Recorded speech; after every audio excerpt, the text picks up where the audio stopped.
Olá, todos os companheiros da Unitins, os companheiros que estão aí nos polos, fazendo os estudos agora neste nosso módulo referente à sintaxe. É uma satisfação continuar com vocês nessas aulas, visto que vocês já passaram por um período e agora já estão mais aprofundados em alguns conteúdos que serão necessários para poder dar continuidade aos seus estudos. Eu, professor Gleidson, mais uma vez, uma satisfação estar com vocês, passando agora um pouco mais de detalhe com relação a essa parte da língua portuguesa, essa parte que para muitos autores é considerada como um ponto-chave para fazer o entendimento entre a produção, a leitura do texto e os seus entendimentos propriamente ditos. Nós vamos mostrar para você algumas questões que permeiam a língua e para isso eu já faço um convite a você que porventura não venha a ter ainda uma gramática, uma boa gramática, como Faraco e Moura, como Celso Cunha, ou até mesmo Ivanildo Bechara. Eu convido você a ter uma dessas gramáticas consigo,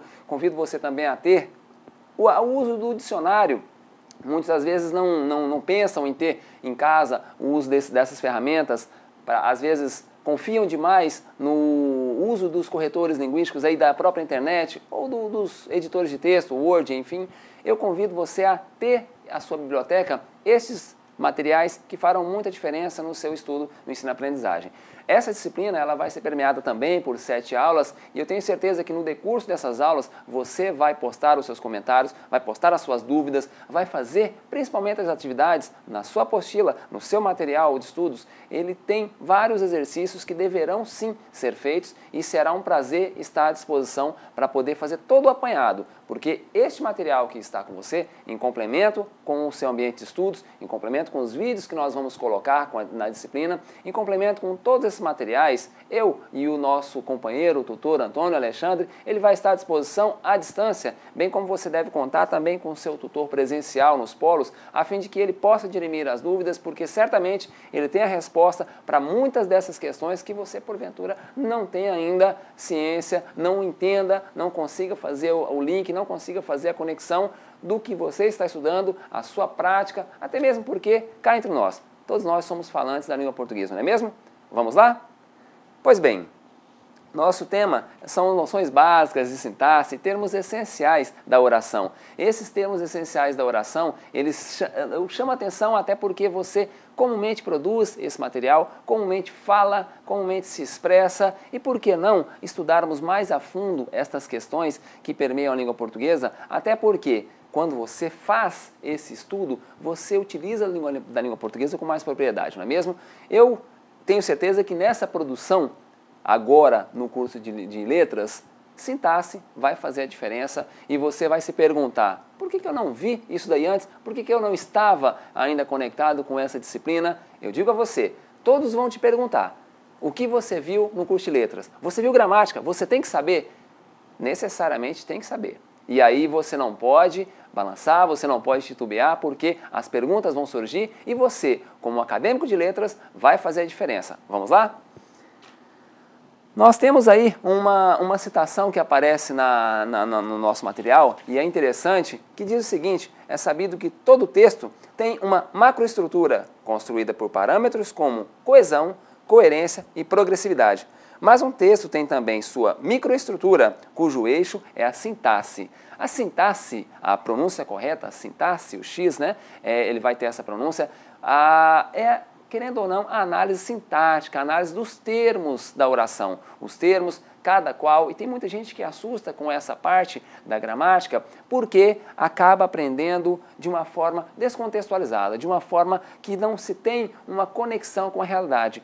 Por que eu uso? Para que eu uso? Por que sujeito? Por que predicado? Quais são essas diferenças? E eu chamo a atenção porque não basta estudar sintaxe única e exclusivamente pela sintaxe. Você precisa estudar de uma forma contextualizada. Eu preciso que você faça links entre o texto e a análise. Não adianta você pegar trechos e partes, por mais que eu traga exemplos, eu preciso que você tenha uma leitura mais aprofundada e faça com que as suas opções, as suas análises, as suas conexões entre texto e análise, elas estejam permeadas pelo contexto, certo? E aí, o autor também apresenta que quando a compreendemos melhor, ganhamos condições de como leitores internos dos nossos próprios textos, ter maior segurança e controle sobre aquilo que escrevemos, aumentando assim nossa versatilidade e criatividade. Eu quero que você aumente a sua versatilidade e a criatividade, visto que a produção de textos, principalmente pelo acadêmico de letras, ela é muito cobrada.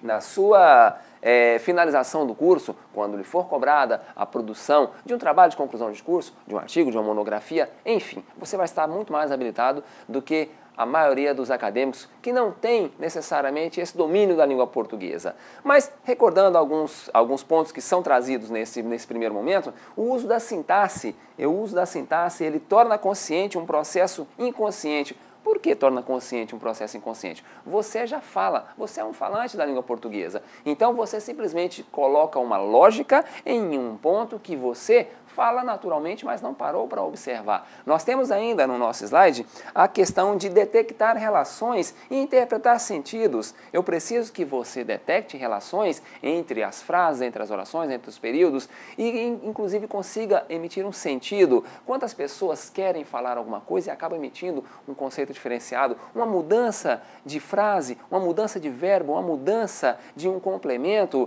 verbalmente falando, mesmo não digo escrito, na parte escrita é como já dizemos, nós não podemos errar. Eu até cito um autor muito conhecido, né?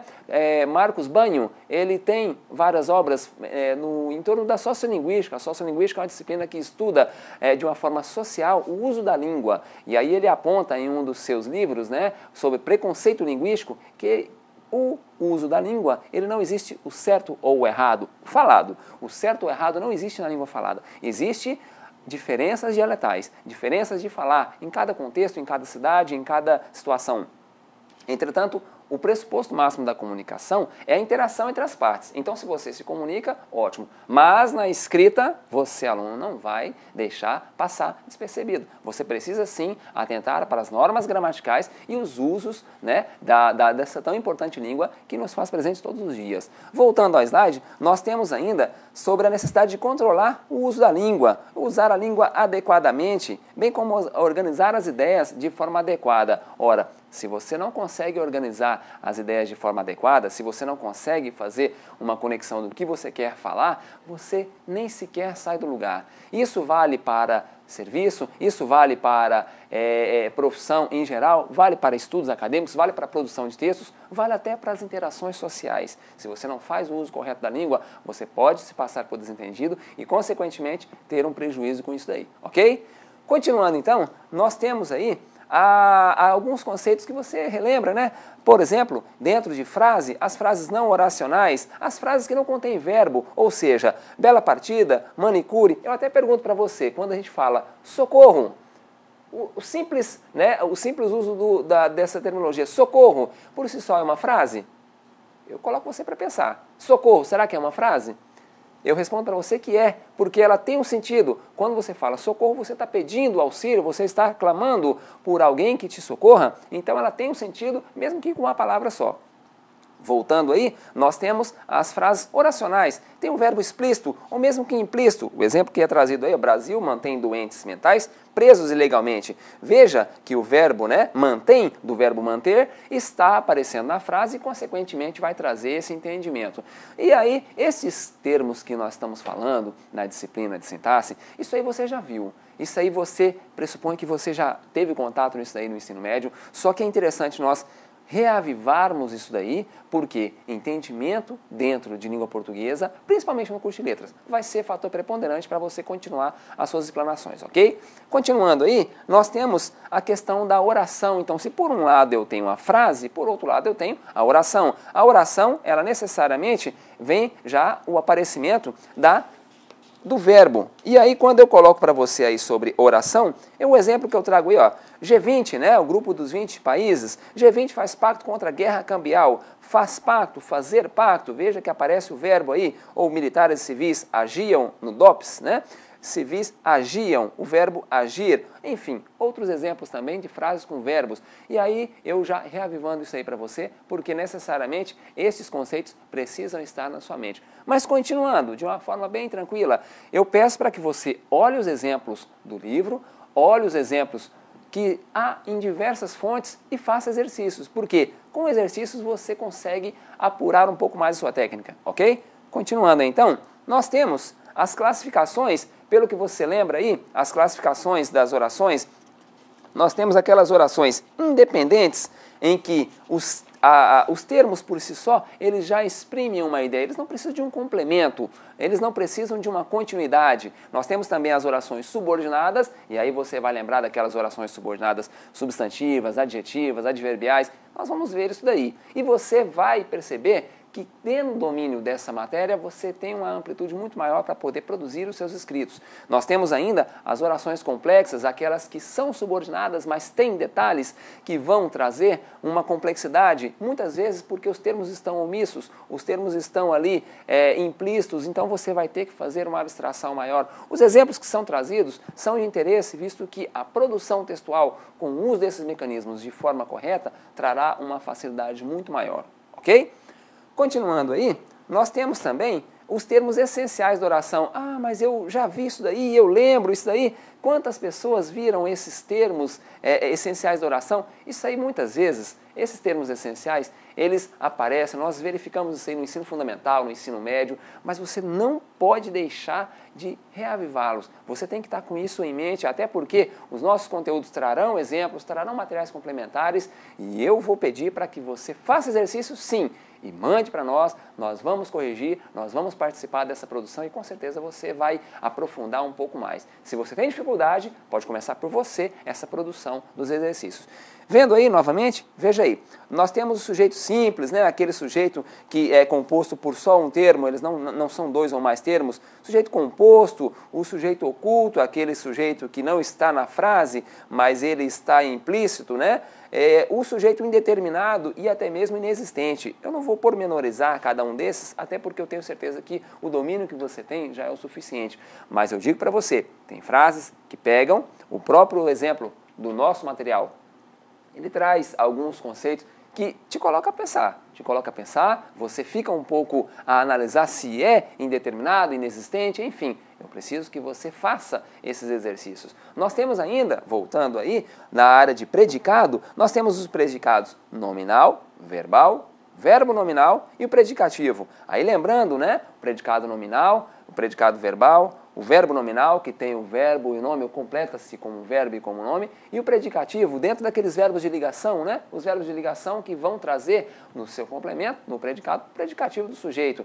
E é interessante a produção porque cada termo pode trazer uma diferença, pode trazer uma especificidade, ok? Continuando aí, então, nós temos também o uso da língua, ele precisa estar vinculado ao seu uso, à sua forma de produzir, à sua forma de tecer os textos, de fazer com que a sua produção linguística ela seja mais aprofundada. Eu diria a você que nesse material que nós estamos oferecendo a você, nós traremos também materiais complementares, vou fazer opções de vários sites especializados do uso da língua portuguesa, vários sites que você tem materiais complementares, vários sites que você tem a opção de fazer exercícios online, vários sites que você pode fazer testes de habilidade e produção escrita, e aí eu faço até um convite a você. Eu quero ver quem é que vai mandar ali para nós fazermos as correções de textos. Eu queria que você produzisse, então, pequenos textos, pequenos trechos, usos corretos da língua, dentro desses assuntos da primeira aula, dentro desses assuntos dos termos da primeira aula, porque certamente você pode ter uma dificuldade na hora de colocar no papel. Muitas vezes você está fazendo uso da língua e quando a gente explica aqui, você, ok, tudo bem, você não tem dificuldades. Agora, quando você vai colocar no papel, já pode ser um pouco mais difícil. Eu gostaria que você colocasse em pauta também suas dificuldades gramaticais, é um convite que eu faço também, você coloque as suas dificuldades gramaticais em pauta ali para nós, coloque para o tutor à distância, para o tutor presencial, para mim também. Professor, estou com dificuldade, tenho dificuldade em termos integrantes, tenho a dificuldade em localizar os sujeitos, o predicado da oração, eu tenho dificuldades em fazer com que o uso da língua ele seja de forma adequada. Eu convido você a mostrar a sua dificuldade, porque é aqui, no curso de letras, que você vai, de fato, sanar essas dúvidas. No curso de letras, na disciplina de sintaxe, certamente. E aí, quando eu falo sobre essas sugestões bibliográficas, eu digo a você, Muitas vezes, nosso uso da língua, ele está pautado no exercício constante, né? Aí eu uso até um ditado que é muito interessante: se você treinar todos os dias como se você estivesse na guerra, você vai estar na guerra como se estivesse treinando. Veja que você está produzindo textos todo dia, você está utilizando a língua todo dia. O dia que você de fato precisar, numa entrevista de emprego, numa entrevista para um cargo muito importante, numa entrevista de mestrado, de um doutorado, é claro que você quer pleitear, quer alçar voos maiores. Você vai estar com o domínio da língua e certamente este vai ser o diferencial, ok? Estamos à disposição, é uma satisfação ter você conosco e eu quero que você participe colocando a sua dúvida. Vá aos fóruns, vá ao nosso fórum geral, coloque a sua exposição, vá com toda a vontade, porque nós estamos todos à sua disposição, tá certo? Um abraço.